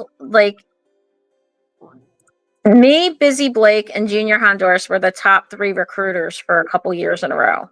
Yeah. Okay. So Busy Blake was a black guy. So he got the younger black guys, the 20s and the 30s with the hip hop and I'm old school. Okay. I want it tone loc. I don't know anything about anybody today. Junior Honduras got a lot of the Hispanics, and it seemed like the guys that I got were usually in their 50s. Okay. Like their late 40s or 50s. It was just the demographic that was attracted to us as our personality. And, I don't mean anybody was sexually attracted to the guys, and that's not what I meant, but you know what I mean. I got you. Yeah. Yeah. So that's pretty much what the demographic was. There were a couple women that came over from like Instagram or something, and they had a big following over there, and one was very popular. And yeah, I don't know if her recruiting was I stopped looking at the numbers, and to be honest with you, I stopped caring about recruiting. Gotcha. Because I wasn't gonna bring somebody into something where I was unhappy.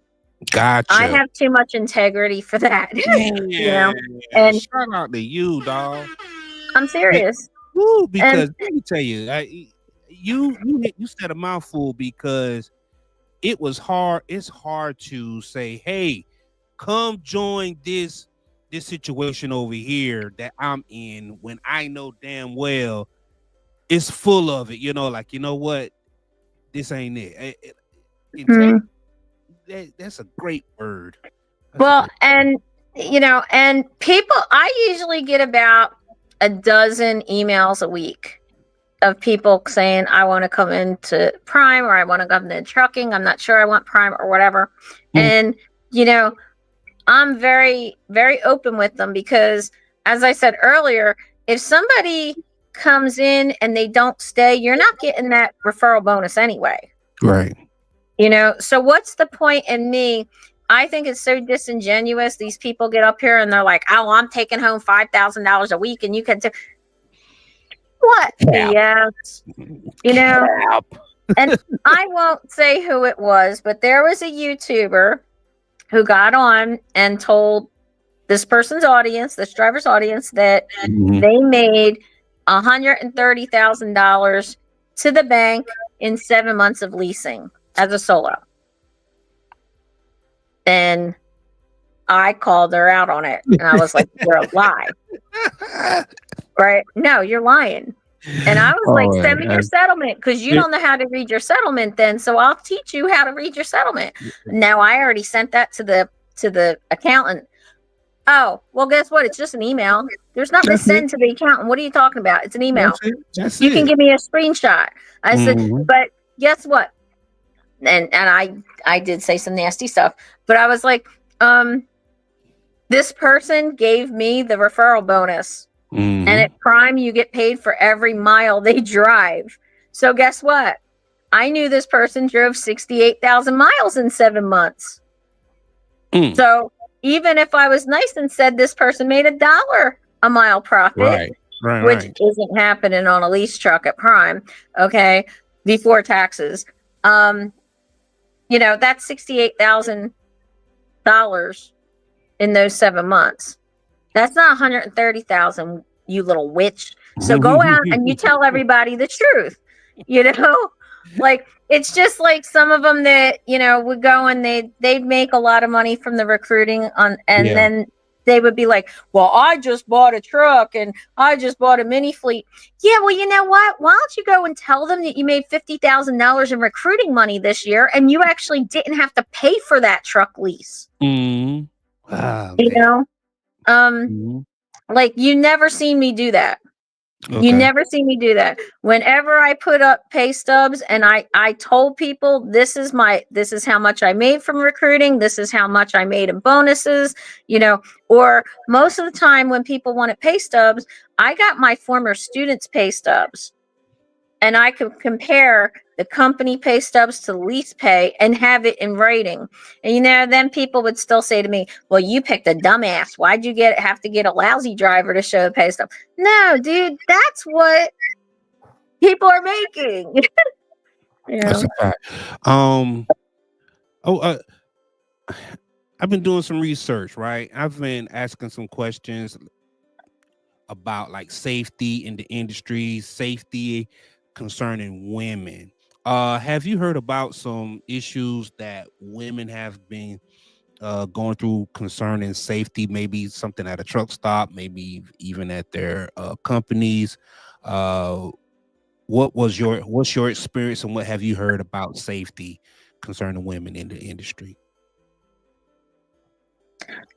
Women in their heads feel more unsafe out on the road than they do at home because they're outside of their comfort level. Hmm. They're outside their comfort zone. Okay. Okay. I get women that will ask me, what are men like out on the road? Yeah. I'm like, well, they're short, they got antennas, they're green, they look like Martians. Like, what the hell kind of question is that? They're the same guys that back home. So Mhm. if you find a sleazeball back home that's hitting on you, then guess what? You're going to find them out on the road. But That's a fact. I try to make them feel more at ease when they realize if I'm at a truck stop and I'm in a flying jet, I'm surrounded by 300 men. Come If on I now. scream, the guys are going to come out and they're going to help. If I take a hammer or something and bash somebody's window, somebody's coming. I make it a point to walk with a really big, heavy flashlight, and somebody laughed at me about that one time. And I was like, no, because my flashlight, I can knock somebody in the head with it. They're going down, Come on or now. I could throw it through somebody's window and going to get attention. Be aware of your surroundings. Yep. People they're not aware even when they're home. And I tell people, I said, you're a woman and you go and you have 2 kids. You pick up the kids from school.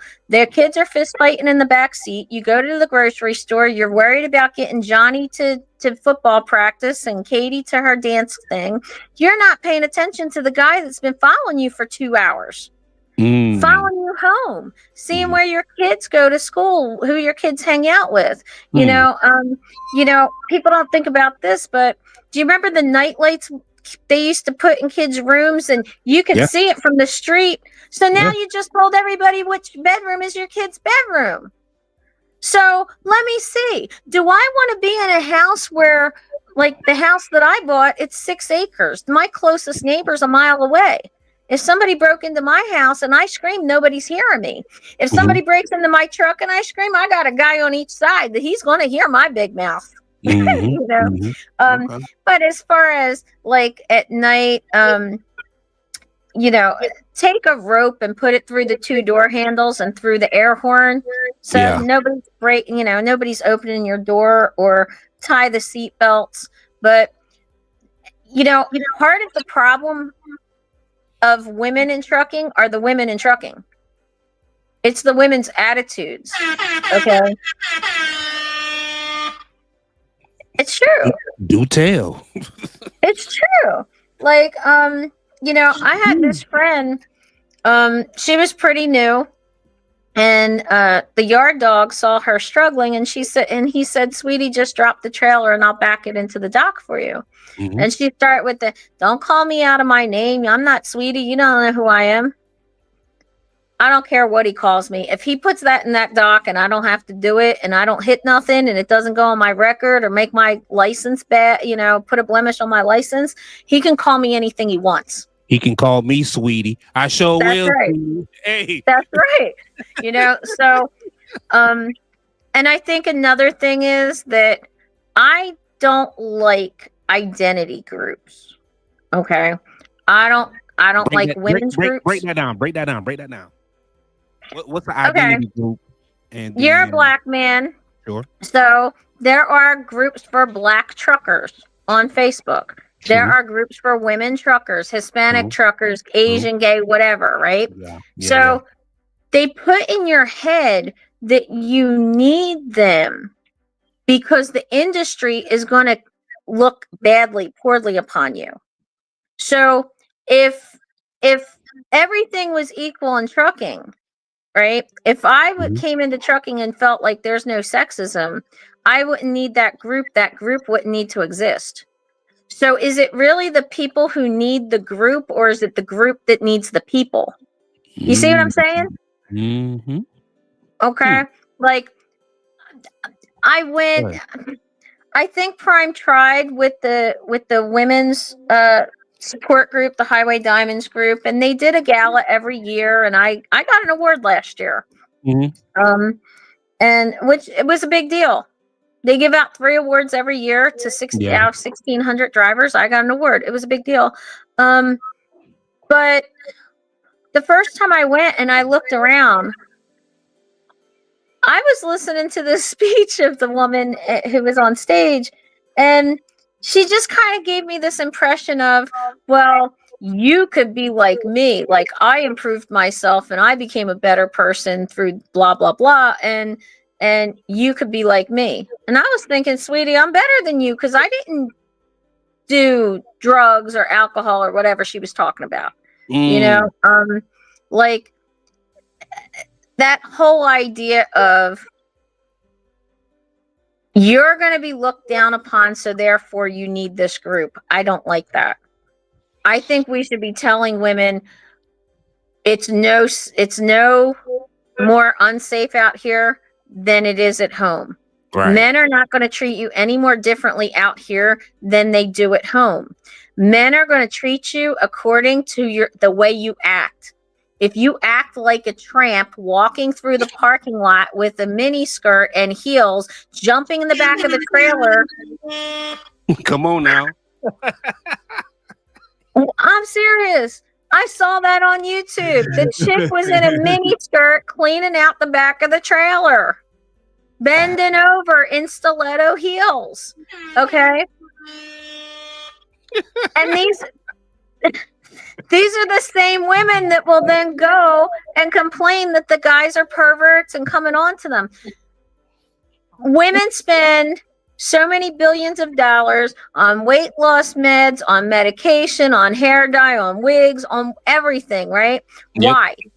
Why? Because they want to be seen. And then they complain when somebody's looking at them. Well, guess what? You got your money's worth. You got what you were looking for. Right? That's what you paid for. And so one woman said to me, well, don't you get tired of it? And I said, no, I don't. I'll be upset when it stops because that means I'm old, fat, and ugly.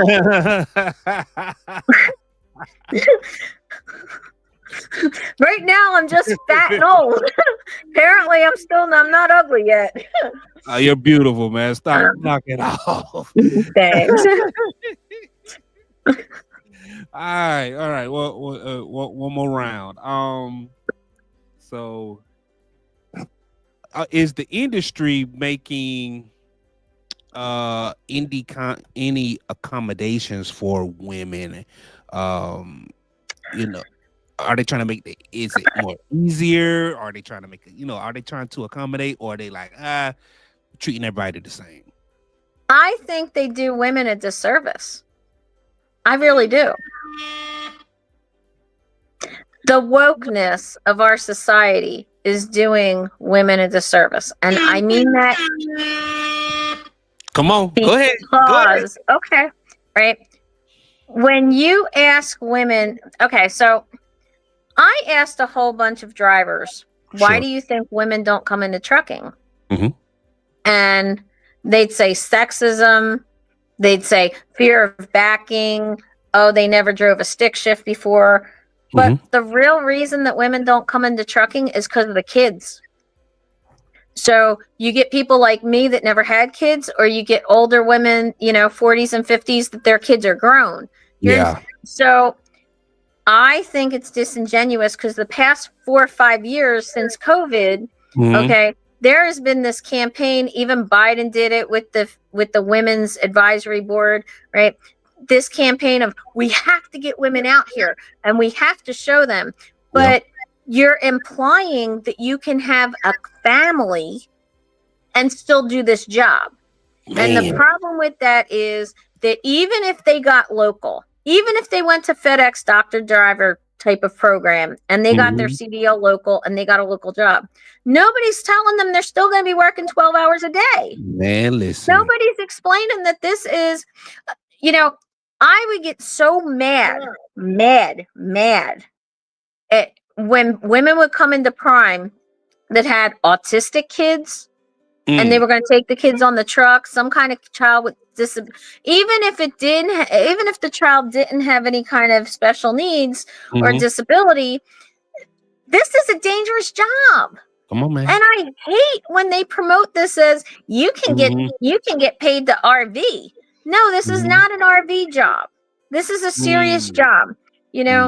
I posted a video not that long ago that you commented on about all the different winter driving that I had over the years and the accidents that were, I sat there and I watched a tanker driver explode. He drove off the bridge because he didn't want to slam into the cars that were stopped for an accident up ahead. It was all icy. I've seen trucks flip over in front of me and everything. This is not a job for children to be involved. And I don't care. I've gotten a lot of backlash on this, but I've just seen too much out here, and you've seen too many accidents out here too. Look, man, you put a 5-year-old child in that truck and you roll it or you slam, that child doesn't have a seatbelt on. They are dead. They're dead. Yeah.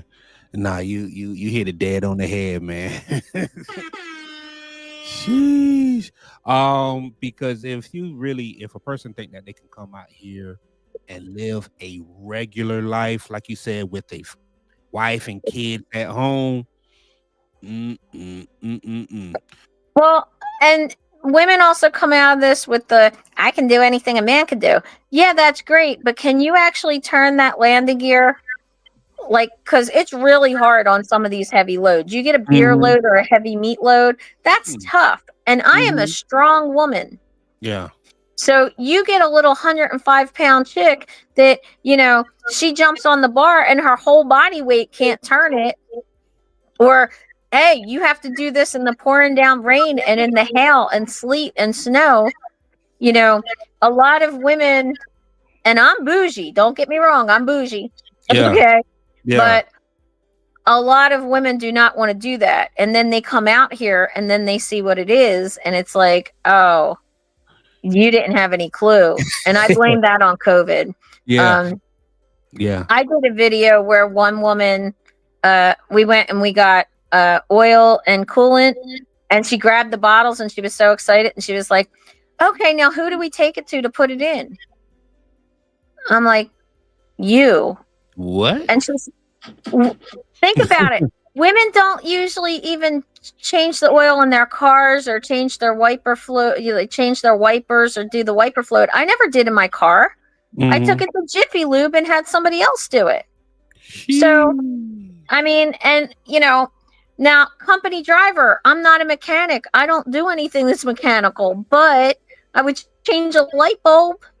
I would put in oil, and you'd be shocked at women that go, oh, I had a woman that told me that she didn't use public restrooms. Okay. Well, what you plan on doing then? Right. Where you plan on showering? Where else you gonna go? Outside? I had students that forgot to go pick up their blood pressure medication, and then they're like, all right, let's stop. Women that needed personal hygiene things that women need, and they forgot to bring them. They forgot to, I have a friend. She's a trainer, and I'm not going to tell you her name, but she got so aggravated with some of these women posted in the Facebook groups because they're like, well, what do you do when you get your period and you're on the road? And my friend was like, you're 37 years old and you've had a vagina for how long? You don't know what to do with it? Sheesh.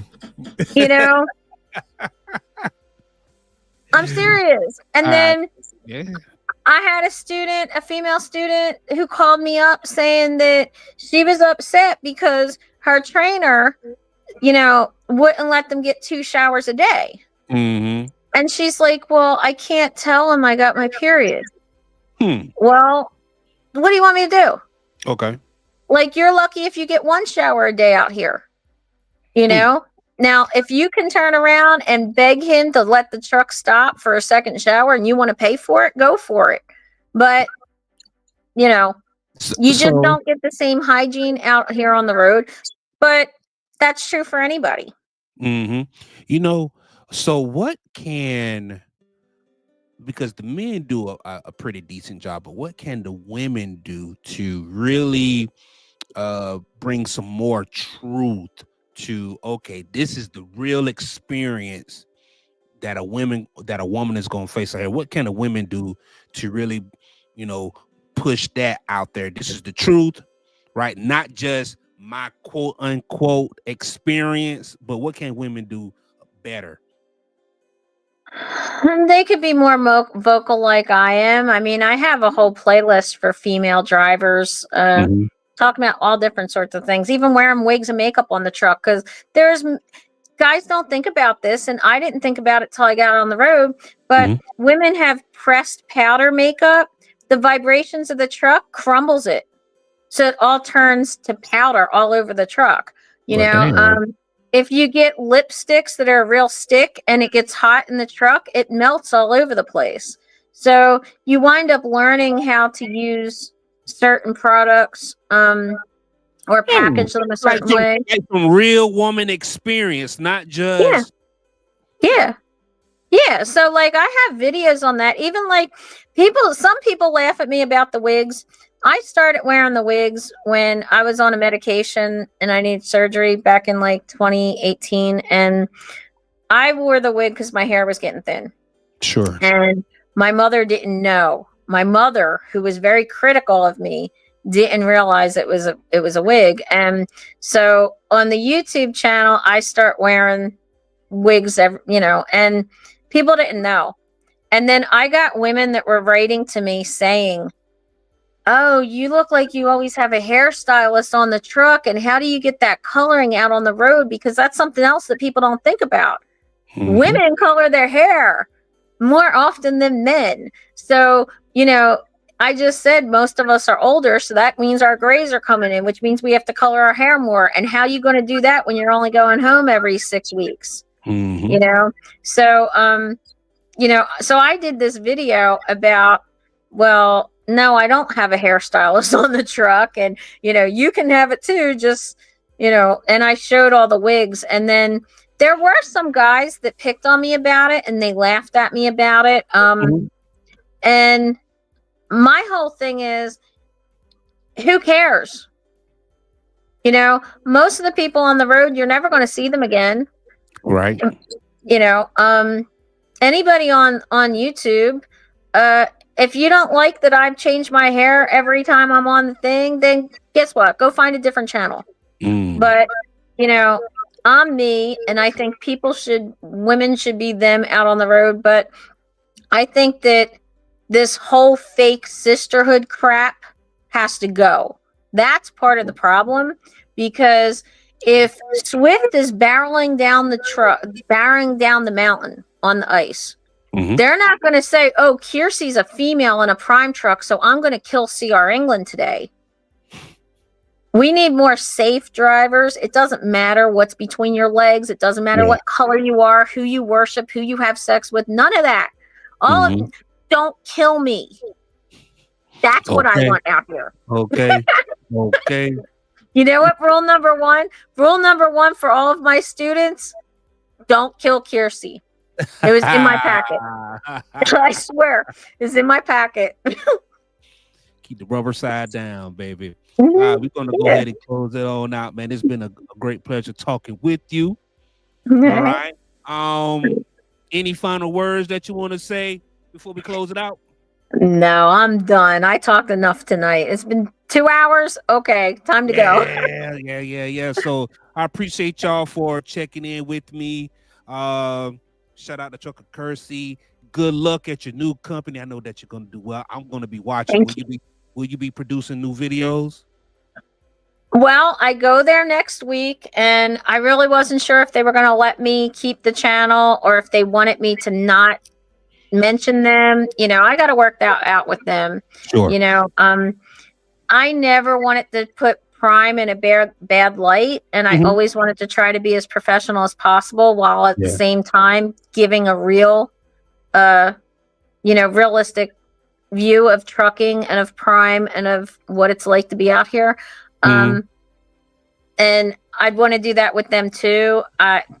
It's really why I didn't want to go seem like I'm really attacking Prime and bashing Prime. I don't want my new company saying that and thinking I'm going to do that to them. And this ain't that. This Yeah. not that, because you're not that type of driver. You're not that type of person. Only thing you're doing is just sharing some good old content, man, and some good information. And you know what I should say too? I made a lot of mistakes. We all make a lot of mistakes when we're learning. And Come on now. one time my fleet manager said to me, "Oh, it takes so long for you to make a mistake." And I said, "No, they're just not big enough for you to know about, but I make them."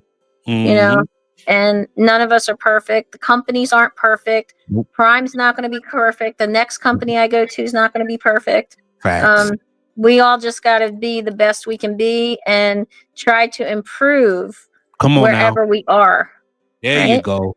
There you go. Self accountability and always improving on what you did yesterday. So we're gonna close out on that note, man. It's been good talking with you. Right. Talk to you soon. Bye, sweetie. Talk to you. Bye. Bye.